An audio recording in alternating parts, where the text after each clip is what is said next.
গণভবন দেখছেন নাকি?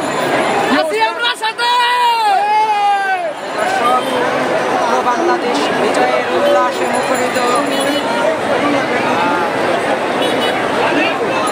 ভাষায় ব্যক্ত করার কোনো অবকাশ নেই। আজকে যদি এখানকার কয়েকজন দর্শকদের সাথে আমি কথা বলি তাহলে বুঝতে পারবো পুরো বাংলাদেশ আজকে কতটা খুশি, কতটা আনন্দিত। একে তো ভিডিও বার্তার মাধ্যমে আপনারা দেখতে পাচ্ছেন গোটা বাংলাদেশ আজ বিজয়ের উল্লাসে মুখরিত। তো আমার পাশে যে ভাইটি রয়েছেন, আমি যদি জিজ্ঞেস করি আজকের এই ছাত্রদের বৈষম্য বৃদ্ধি ছাত্র আন্দোলনের গণ অভ্যুত্থানে আজকে যে অভূতপূর্ণ একটি বিজয় এসেছে, সেই বিজয়ের আনন্দ আপনি কিরকমভাবে উপভোগ করতেছেন? কেমন লাগতেছে? অনেক ভালো লাগতেছে। 16-17 বছরের কথা বলতে পারি নাই, আজকে আইছি। দেশ স্বাধীন হয়েছে, আজকে আমরা মুক্তি, আজকে আমরা মুক্তি, দেশ স্বাধীন করছি আমরা।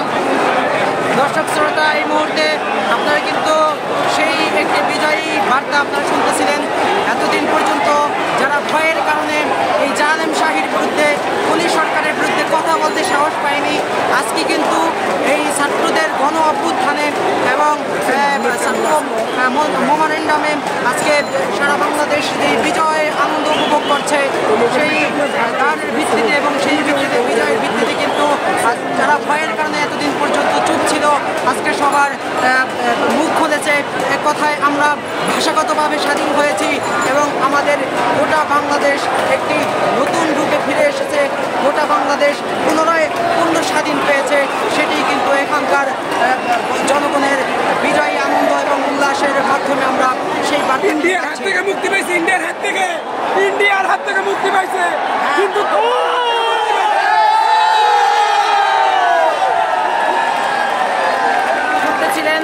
আমাদের এই স্বাধীন সার্বভৌমত্ব রাষ্ট্র, আমাদের পাশের যেই রাষ্ট্র সেটাকে বন্ধু রাষ্ট্র বলে চালিয়ে দেওয়া হতো এবং আমাদের এই রাষ্ট্র চালাতো ভিন দেশে আরেকটা সরকার। তো সেই সরকারের হাত থেকে কিন্তু আমরা মুক্তি পেয়েছি, সেটাই কিন্তু এখানকার জনগণ এবং এখানকার মানুষ উচ্চ কণ্ঠে বলতেছিল, দ্বিধাহীন কণ্ঠে। আমরা সেই বিজয়ী মুখরিত উল্লাসিত বার্তাটি আমরা পাচ্ছি না। এতক্ষণ পর্যন্ত আপনারা আমার সাথে ছিলেন, ধন্যবাদ আপনাদের সকলকে। আবার দেখা হবে আপনাদেরকে সাথে নিয়ে, আবার বিজয়ের